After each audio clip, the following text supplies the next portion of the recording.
Akkam nagaa jirtu amma kan isin qabadhee dhufe waa'ee walitti dhufeenya maatiif daa'immanii kan jedhudha. Walitti dhufeenyi maatiif daa'immanii akkam ta'uu qaba?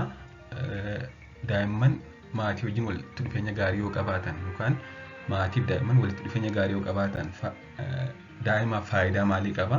Akkasumas immoo daa'imman wajjin walitti dhufeenya gaarii qabaachuuf maatiin maal gochuu qabu kan jedhu irratti qabxii muraasa isinii kaasaa na hordofaa. Kanneen kanaan dura subscribe godhinis channel kana subscribe gochuun barnoota haaraa yeroo gadhiifamu akka dursa isin ga'u taasisa. Akkasumas immoo akka inni barnoota haaraa isin hojjedhu na jajjabeessa.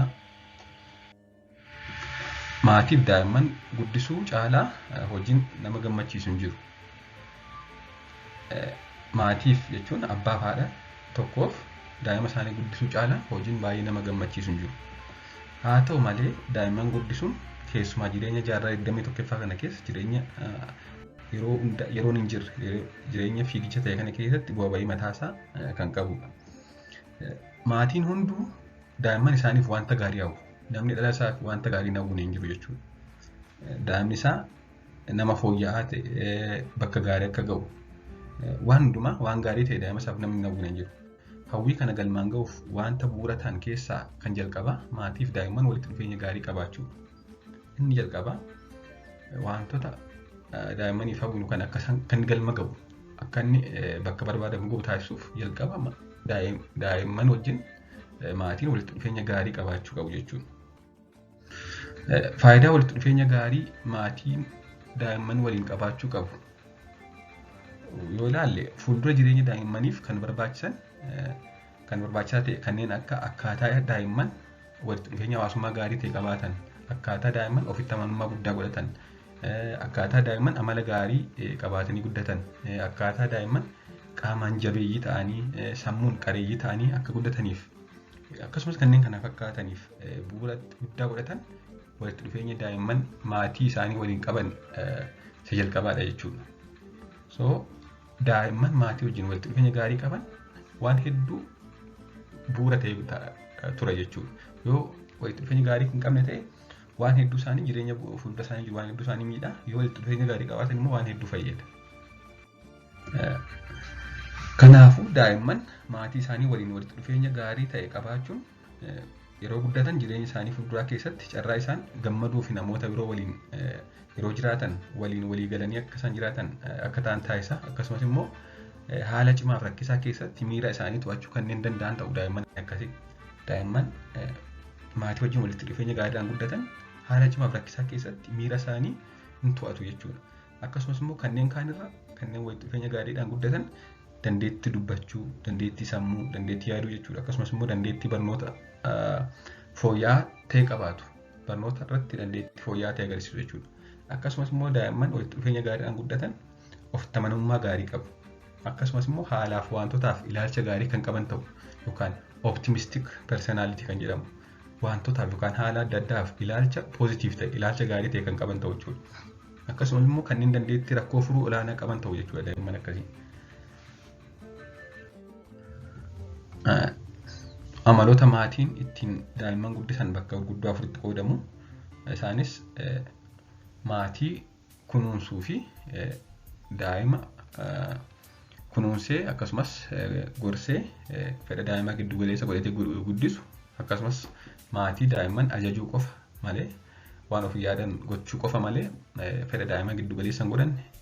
Akkasumas immoo maatii waan hundumtuu fedha daa'imaa irratti hundaa'ee murtaa'u. Akkasumas immoo maatii fedha daa'imaa hin laallanne akkasumas ofiis waan gooneef yookaan forgetful parenting kan jedhamu bakka afuritti akka qoodamu ilaallee jirra. Barnoota kana waa'ee kanaa kophaatti qopheessee jira. Mee positive parenting kan jennu maatiin daa'imman amala gaariidhaan guddisan amala akkamii qabu jennee yoo ilaalle inni jalqabaan maatiin haala gaariin daa'imman guddisuun akkaataa isaan daa'imatti dhiyaatan kan amala daa'imni uumamaan qabaatee dhalatuu fi umurii daa'immaa irratti hundaa'ee haa ta'u malee akka waliigalaatti qabxii muraasni jechuudha.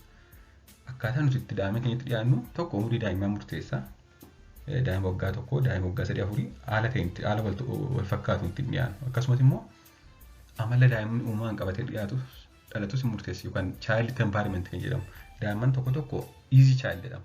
Salphaatti waan hundumaa ajaja salphaatti fudhatu waan hundumaa wajjin haala wajjin salphaatti wal baru.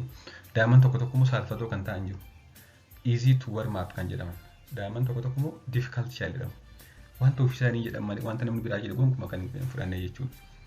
Kanaaf akkaataa itti maatiin daa'imman guddisan gaarii ta'e maal keessa hubannoo keessa galchaa tokko umurii daa'imaa lammaffaan immoo amala daa'imummaan qabatee dhaltu giddu galeessa godhatee kan deemudha jechuudha. Haa ta'u malee akka waliigalaatti maatiin haala gaariidhaan daa'imman guddisan amala akkamii qabu tokko daa'immanitti jaalalaan dhiyaachuu warm and loving interaction yeroo daa'imman argan yeroo hunda daa'immanitti dhiyaachuuf akka caraatti fayyadamu daa'imni yeroo wal argan karaa irratti haa ta'u manatti haa ta'u yeroo adda addaa yeroo argan daa'ima isaanii akka caraatti fayyadamu daa'ima isaaniitti dhiyaachuuf ija keessa ilaalaa dubbachuu fuula ifa ta'etti agarsiisuu ismaayilii feessa jedhamu akkasumas immoo fedha miira daa'imaa giddu galeessa godhachuu wantoota gama daa'imaa ta'anii ilaaluu akka kanaatti itti dhiyaachuu qabu jechuudha. Daa'immanitti jaalalaan dhiyaachuu. Inni gara biraan daangaa fi qajeelfama kaa'uu fi kennuu fi have a boundaries and the rules. Daa'immaniif qajeelfamni barbaachisaadha. Daa'imman nama gaayid isaan godhu barbaachisa jechuudha. Kanaaf daa'immaniif qajeelfama kaa'uun yookaan gaayid gochuun barbaachisaadha. Wanta isaan gochuu qaban maal akka isaan irraa eegnu akkasumas maal akka gochuu hin qabne maal akka isaan irraa hin eegne maal akka isaan gochuu hin qabne jechuudha. Wantoota kana bifa daa'immaniif galu gatteenyee yeroo fudhannee yeroon xaal tokko duwwaatu hin ta'in irra deddeebinee yeroo adda addaatti daa'immanitti gorsuu akkasumas hordofuun barbaachisaadha jechuudha. Inni gara biraan daa'imman dhaggeeffachuu hubachuu. Listen and empathize with your child. Fedha daa'imaa dhaggeeffachuun barbaachisaadha. Waan daa'imatti dhaga'ame hubachuun barbaachisaadha. Wanta daa'immanitti dhaga'amu hubachuuf yeroo isaan gargaarsa barbaadanitti gargaaruuf qophii akka ta'an daa'immanitti yeroo isaan gargaarsa barbaadan akka daa'immaniif argamuu dandeenyu daa'immanitti immoo akka daa'imman confident ta'an akka daa'imman nutti ofitti amanummaa qabaatan akka daa'imman waan hedduu maatii isaanii argatan confident akka ta'an taasisa jechuudha. Kanaaf daa'ima dhaggeeffachuu fedha isaa giddu galeessa godhachuu akkasumas immoo miidhamni isaa miidhama keenya akka ta'e itti himuu akkasumas immoo yeroo isaan rakkatanii gargaarsa barbaadaniif akka jiru itti himuun barbaachisaadha jechuudha. Akkasumas garaagarummaan yoo jiraate marii fi gorsaan furuu malee adabbiin sirreessuuf yaaluun sirrii miti jechuudha. Kana gochuurraa of qusachuun barbaachisaadha. Wanta irraa eegnutti himna maal akka gochuu qaban akka gochuu hin qabne itti himuu qabna jenneerra akkasumas immoo fedha daa'imaa giddu galeessa godhannee murteessuu qabna. Kanaaf garaagarummaa yoo jiraate wanti nuti itti himneef wanti isaan godhan giddu garaagarummaa yoo jiraate reebanii yookaan adabbiin sirreessuutu hin ta'in gorsaaf mareedhaan furuu yaaluun baay'ee barbaachisaadha jechuudha. Akkasumas immoo murtee adda addaa irratti fedha daa'imaa giddu galeessa godhachuu akkuma jennu dhaggeeffannee daa'imni maal barbaada fedha isaa giddu galeessa godhannee ibsinee fi murteessuu qabna jechuudha. Akkasumas haala itti rakkoo furan fakkeenya ta'uun agarsiisu. Daa'imman afaaniin barsiisuu hin ta'in fakkeenya ta'uun agarsiisu jechuudha. Yeroo rakkoo wayii mudatu akkamiin akka furamu ofii keenya taanee fakkeenya taanee furree agarsiisuun barbaachisaadha jechuudha. Walitti dhufeenya cimsuuf wantoota maatiin gochuu qaban. Maatiin daa'imman isaanii wajjin hariiroo gaarii qabaachuuf walitti dhufeenya gaarii qabaachuuf daa'imman isaanii sirriitti beekuuf fedha daa'imman isaanii sirriitti beekuuf maal akka isaan irraa eegan itti himuuf daa'imman isaaniitti walitti dhufeenya gaarii qabaachuuf maal gochuu qabu jennee ilaalle inni jalqabaa akka isaan jaallannu itti himu. Tell your child you love them. Namni hunduu daa'ima isaa akka jaallatu beekamaadha. Haa ta'u malee namni hundumtuu afaanii baasee akka daa'ima isaa jaallatu itti himu. Namni hunduu daa'ima isaa akka jaallatu beekamaa ta'us guyyaa isaan balleessan illee dabalatee yeroo kamiyyuu jechaan sin jaalladha jedhanii itti himuun baay'ee barbaachisaadha jechuudha. Balleessanii yoo jiraatan illee dogoggora kan ta'e balleessaa sana malee daa'ima sanarraa jibbaa akka hin qabne itti himuun baay'ee barbaachisaadha jechuudha. Inni lammaffaan waliin taphachuu play together yeroo kennanii daa'imman waliin taphachuun baay'ee murteessaadha. Tokko amala daa'imaa sana barraa lammaffaa walitti akka dhiyaannu taasisa jechuudha daa'imman keenya wajjin. Inni sadaffaan yeroo kennuu fi be available daqiiqaa 10 illee haa taatu daqiiqaa 20-30 haa ta'u yeroo kennuu fi barbaachisaadha. Yeroo kennuuf yeroo jedhamu waan hundumtuu bakka daa'imniif maatiin bichaan itti wal argan fakkeenyaaf televezyiinii ilaalaa waliin yeroo kennuun jedhamu.